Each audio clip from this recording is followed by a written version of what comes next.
नमस्कार, सादर जय जिनेंद्र। क्षमा ब्रेकिंग जैन न्यूज प्रतिदिन प्रातः, दोपहर एवं रात्रि में देश भर से संपूर्ण जैन समाज से संबंधित सही और सकारात्मक समाचारों के लिए देखना और सुनना न भूलें। साथ में आपसे विनम्र निवेदन है कि यदि आपने इस चैनल को सब्सक्राइब नहीं किया है तो कृपया अवश्य कीजिए और शेयर और लाइक करके धर्म प्रभावना में सहयोगी एवं सहभागी बनिए। इस प्रसारण के प्रायोजक हैं श्रीमान सुनील कुमार, श्रीमती रागिनी जैन, पुत्र शशांक जैन, शुभम जैन, पुत्र वधु प्रिया जैन, गुड़ावाला परिवार, मुंगावली जिला, अशोकनगर, मध्य प्रदेश। से पहले क्या करना पड़ेगा? अब मेरी भूमिका बनी है प्रवचन की, ध्यान रखना। सुबह से उठो, सबसे पहले हाथ जोड़ो। क्या जोड़ना? हाथ जोड़ना। और हाथ जोड़ करके आप ऊपर की ओर देखो। मेरा लक्ष्य कहाँ है? सिद्धालय जाने। सिद्धालय कहाँ है? ऊपर है। आप ऐसे 3 आवर्त करके मन से, वचन से, काय से मैं नमस्कार करता हूँ। किनको? सिद्धों को। अब वो सिद्ध कहाँ है? सिद्धालय पे सिद्ध सलाह में बैठे हैं। अब उसके बाद आपने क्या किया? अब सिद्धालय के दर्शन करना है तो आप ऐसे हाथ खोलिए, दोनों मिलाइए। मुसलमान जैसे नमाज पढ़ते ना तो भी क्या देखते? दूज का चांद। और तुम क्या देखते हो? सिद्ध सिला। एक कर दर्शन। सुबह से उठ करके सबसे पहले जिनेंद्र का भक्त कर दर्शन करता है। कर दर्शन में ही कर्तव्य छुपा हुआ है। कर दर्शन में भी हमारा कर्म छुपा हुआ है। कर दर्शन में ही हमारा पुरुषार्थ छुपा हुआ है। कर दर्शन में ही हमारी सिद्ध परमेष्टि और आत्मा छुपी हुई है। तो सुबह उठ करके क्या करना? सबसे पहले कर दर्शन। कर दर्शन कैसे करोगे? ऐसे हाथ जोड़ोगे तो देखिए 8 अंगुली हैं, उसके नीचे एक चंद्रमा बन गया। क्या बन गया? चंद्रमा। ये क्या है? सिद्ध शिला है, सिद्धालय। फिर इसके बाद में 8 अंगुली ऊपर है। 8 अंगुली 8 कर्म से रहित, 8 गुणों से सहित सिद्ध परमेष्टि के प्रतीक है। फिर इसके बाद एक एक अंगुली में 3-3 भाग, तो कितने हो गए? 24 भाग हो गए। तो तीर्थंकर कितने हैं? 24। अब देखिए हमारी किस्मत में क्या लिखा है? हमारी किस्मत में सिद्ध शिला लिखी है, हमारी किस्मत में 24 तीर्थंकर रखे हैं। तो फिर किस्मत को दोष काय को दे रहे? तुम अपने भाग्यशाली बनाओ। सुबह से उठ करके भाग्य को कोसो नहीं, भाग्य की सराहना करो कि हे भगवान मैं कितना सौभाग्यशाली हूँ, मेरी किस्मत में सिद्ध शिला और तीर्थंकर 24 लिखे हैं। मेरे बराबर भाग्यशाली दुनिया में कोई नहीं है। और फिर इसके बाद इसको बंद करिए, कहते दुनिया मुट्ठी में। और जैसे बंद किया सिद्ध शिला 24 तीर्थंकर हमारी मुट्ठी में। फिर ऐसे पुनः आवर्त करके 24 भगवान को नमस्कार करके एक कायुत्सर करिए। बस ये है जैन दर्शन की शुरुआत। यहाँ से हमारी जिंदगी की शुरुआत होती है, यहाँ से हमारे दिन की शुरुआत होती है। तो क्या तुम ये करते हो? मंदिर नहीं जा पाते, कोई बात नहीं, आप इतना तो कर सकते हो कि सुबह से उठ करके कर दर्शन कर लो। कर दर्शन करके 24 तीर्थंकरों को याद कर लो। फिर उनके बाद सिद्ध शिला आदि को नमस्कार करके अपना लक्ष्य बना लो। मुझे क्या कहाँ जाना है? मोक्ष जाना। फिर इसके बाद आप वहाँ पर आए, नहाया धोया। अब घर के बाहर निकलो तो एक ध्यान रखो, अपने साथ सुरक्षा कवच करके जाओ। सुरक्षा कवच रोज करना चाहिए। जितने श्रावक हैं जरा हाथ उठाना, कौन कौन सुरक्षा कवच जानता है? कौन कौन करता है?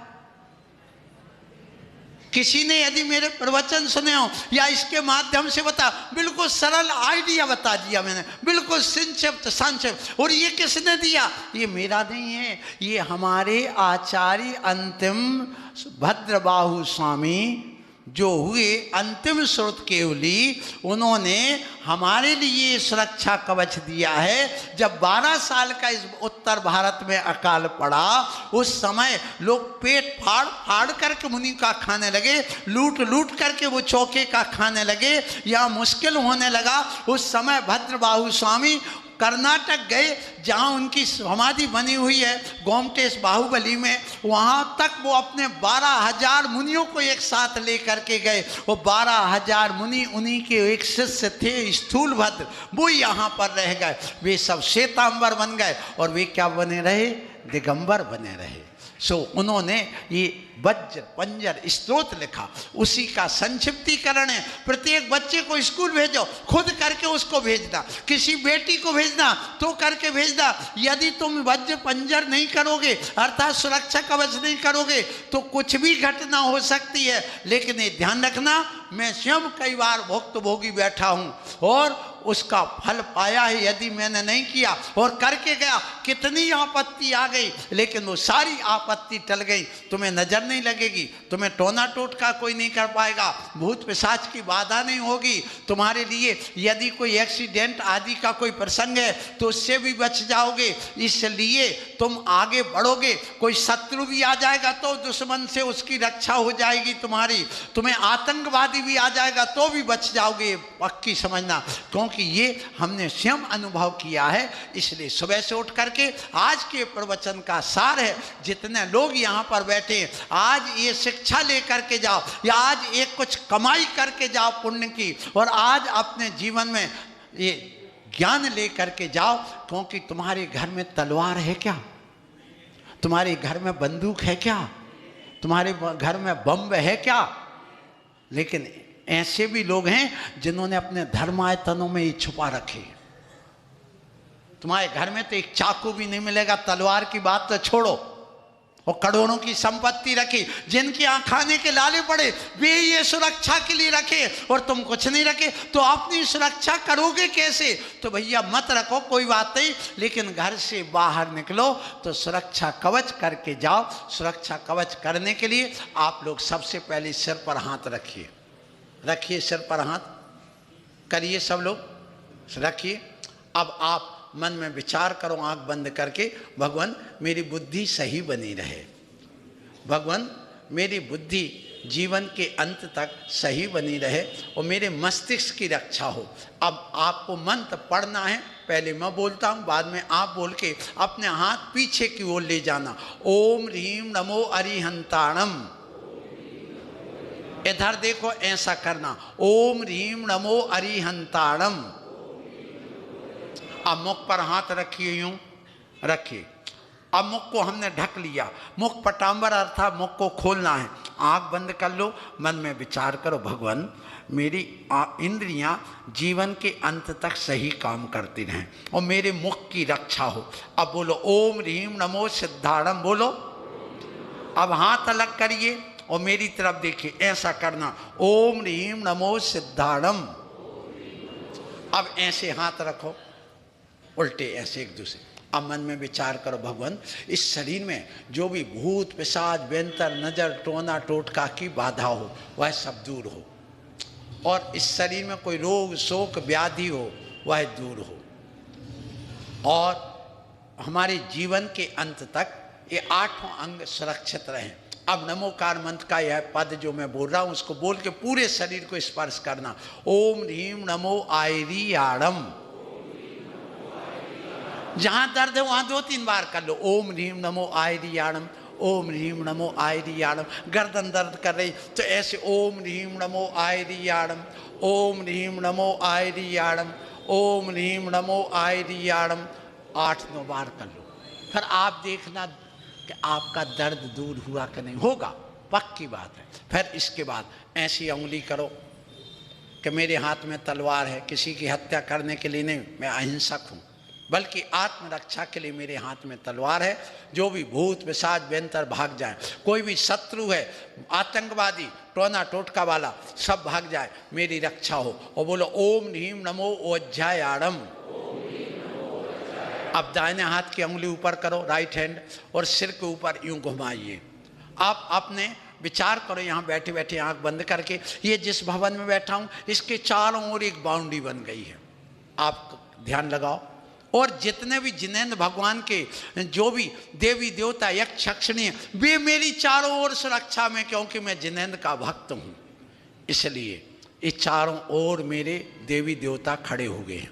अब आप जिस घर में रहते हो ना, उस घर में आप अपने छत पर ध्यान लगाओ कि मैं छत पर खड़ा हूँ, और जो दीवार बनी चारों ओर, इस चारों ओर दीवार में जितने भी हमारे पूर्वज, दादा दादी, नाना नानी जो स्वर्गवासी हैं, वो जो देव बने, वो हमारी रक्षा में चारों ओर पुलिस की तरह खड़े हो गए हैं। और इस घेरे के अंदर अब कोई भी शत्रु प्रवेश ना करे, चोर डाकू प्रवेश ना करे। और बोलिए ओम ह्रीम नमो लोये सव्य साहुड़म। बोलो ओम ह्रीम नमो लोये सव्य साहुड़म। अब इसके बाद में आप आजू बाजू स्पर्श करो जमीन को, हाथ रखो। अब मन में विचार करो, इस घेरे के अंदर कोई भी भूत पिशाच व्यंतर आदि हो, वो बाहर जाएं और मेरे जीवन की, परिवार की, धर्म की रक्षा हो। अब हाथ जोड़िए। अब आप हाथ जोड़ के जिन भगवान के तुम रोज को दर्शन करते हो, उनके आंख बंद करके उन भगवान को स्मरण में लाओ। भगवान, हाथ जोड़ के मैं आपकी शरण में हूँ, आप ही मेरे रक्षक हैं, आप मेरी रक्षा करें, मेरे धर्म की, जीवन की, परिवार की। नमोस्तु ओम ह्रीम एसो पंचनमो यारो सव पाव प्रणाशनो मंगलाणम चा सभ्येशम परमम हवै मंगलम। अब वहीं बैठे बैठे अब भगवान को नमस्कार करो और अब ऐसे हाथ मल के झड़ा दो। हम सबसे बरी हो गए, मुक्त हो गए। देखो जो फटाखा चलाते ना दिवाली पे, क्यों चलाते हैं मालूम है? क्यों चलाते हैं? इसके पीछे बहुत बड़ी एक कथा है, बहुत बड़ी कथा है हिंदुओं में, कि जो व्यक्ति आवाज करते हुए भक्ति के ताली ढोल मलीजा बजाते हुए यदि आराधना करता है उन देवता की, बहुत लंबी कथा है अभी नहीं बता, तो उस आवाज से वो भाग जाते हैं। तो हमारे यहाँ जैसे कोई कहता होम फट क्यों करते हैं? ये आवाज करने से देवता भागते हैं, भूत पिशाच भागते हैं। इसलिए ये करा जाता कि आपने यूं कर दिया, झड़ा के अलग कर दिया, माने हम सबसे बड़ी अब सुरक्षा। अब तुम्हें जहां जाना सो जाओ, सुबह से उठ करके सबसे पहले ये सुरक्षा कवच करिए। उसके बाद अपने घर से बाहर निकलो तो दायां पैर पहले बाहर निकालो, राइट वाला, दरवाजे के देरी के बाहर। आज तो देरी बची नहीं, हाँ अब देरी नहीं, पहले चौखट की देरी होती थी, उसका अपना एक महत्व होता था। आज देरी नहीं, कोई बात नहीं। आप अपने दरवाजे के अंदर से जब दरवाजे के बाहर, गेट के बाहर जब पैर रखो तो श्वास ऊपर को खींचिए और रोक लीजिए, और रोक करके फिर दाहिना पैर बाहर, कहते ना दम भर करके जाओ। दम भरने का श्वास रोक करके फिर बाहर निकलना। आप निकलिए और फिर उसके बाद आप एक कदम और बढ़ के फिर श्वास खोल दीजिए। 3 कदम श्वास भर करके, दम भर करके बाहर निकलो तो आपको सफलता मिलेगी। फिर जब दुकान में जाओ, दुकान में या किसी अदालत में जाओ या अपने ऑफिस में जाओ, तो पुनः अपना दाहिना पैर अंदर करिए। जब तुम्हारे घर में बहू आती है तो तुम लोग सिखाते कि नहीं? क्या सिखाती बताओ? सासू, बेटा कौन सा पैर अंदर करो, कौन सा पैर?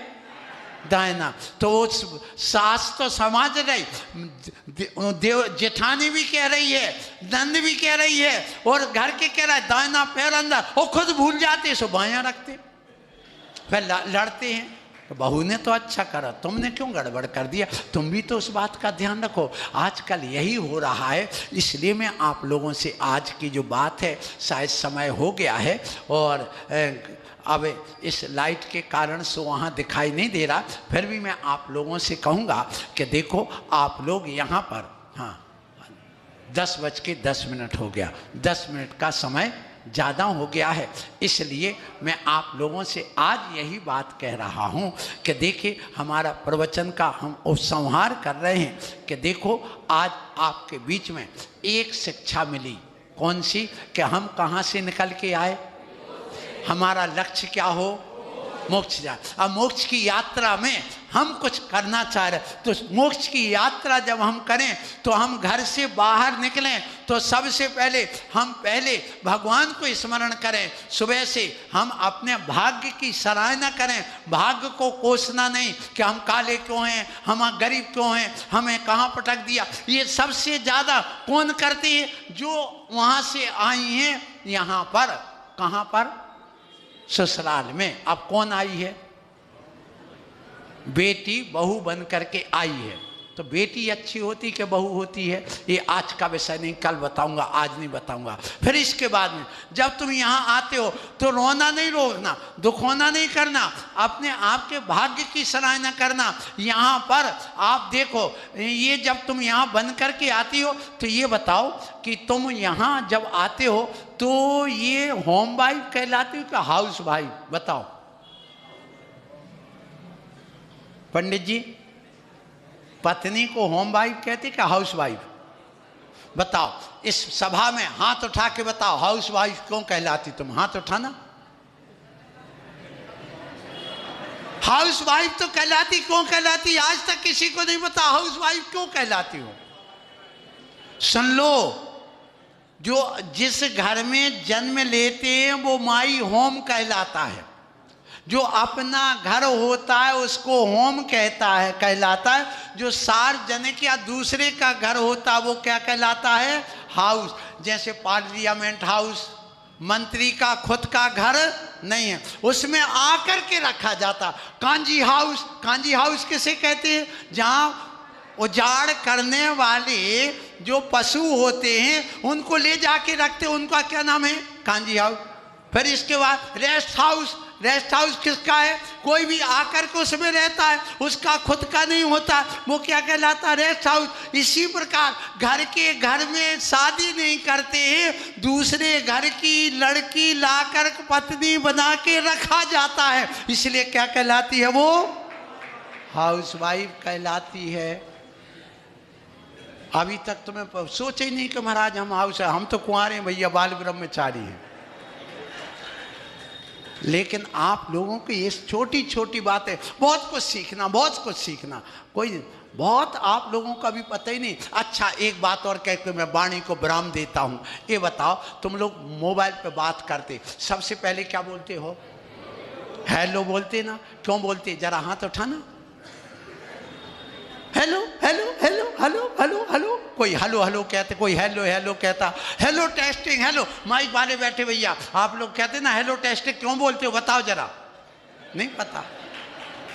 बोलते हैं, करते जा। यही तो सबसे बड़ी कमी हमारे विघ्न बाधा ही क्यों आ रही, हमारी समाज में परेशानी क्योंकि घरों में क्यों ऐसी कि हम जानते हैं पर करते नहीं, और करते हैं पर जानते नहीं। बस यहीं पर गड़बड़ी है। और हमारे लिए गुरु महाराज ने यही कहा कि इनको छोटी छोटी बातों में ये सब सिखा दो, सुन लो। इसलिए कहते हैं कि जब इस फोन का आविष्कार किसने किया था? ग्राहम बेल ने।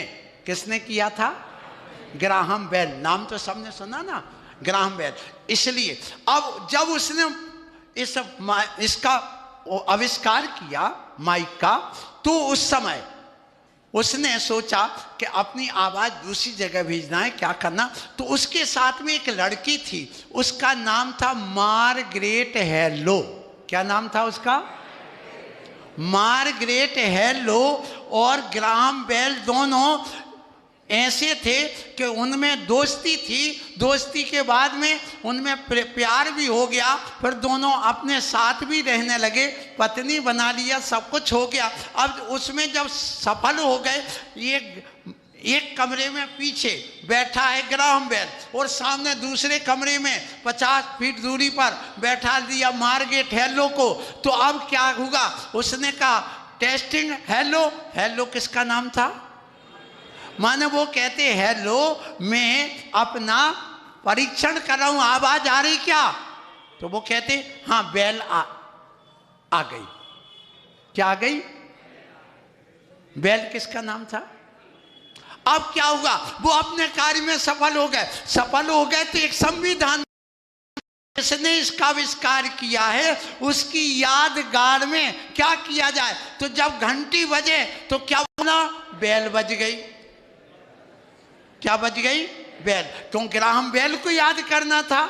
और इसके बाद में जब आप किसी से बात करो तो मार्गरेट हेलो को याद करने के लिए क्या बोलोगे? हेलो। ये संविधान बना दिया। सो भैया तुम बेल कैसे आया, बेल कैसे बजी, हेलो कैसे आया, तुम्हें यही पता नहीं और करते चले जा रहे हो। पता नहीं तुम्हारी बुद्धि को क्या हो गया, बेल ही बने रह गए। इसलिए छोटी छोटी बातों को जानने की बात करो। तो मेरी जो आज के प्रवचन जहाँ से प्रारंभ हुआ था उसी बात को मैं कहूँगा। जीवन की यात्रा हमारी प्रारंभ हुई है, आज का विषय हो गया है। कल हम आपसे कहेंगे मोक्ष मार्ग क्या है, मोक्ष मार्ग तुम कैसे प्राप्त कर सकते हो। तुम सब मोक्ष मार्गी हो। इस मोक्ष मार्ग में हमें कैसे घर में रह करके भी अपनी Kshama breaking Jain news YouTube channel पर विज्ञापन देकर धर्म प्रभावना में बने सहभागी। विज्ञापन देने हेतु संपर्क कीजिए मोबाइल नंबर 9026900740 एवं समाचार एवं वीडियो भेजने हेतु WhatsApp number 9335236222। Kshama breaking Jain news YouTube channel देखने के लिए आपको बहुत बहुत धन्यवाद। सादर प्रणाम, सादर जय जिनेंद्र।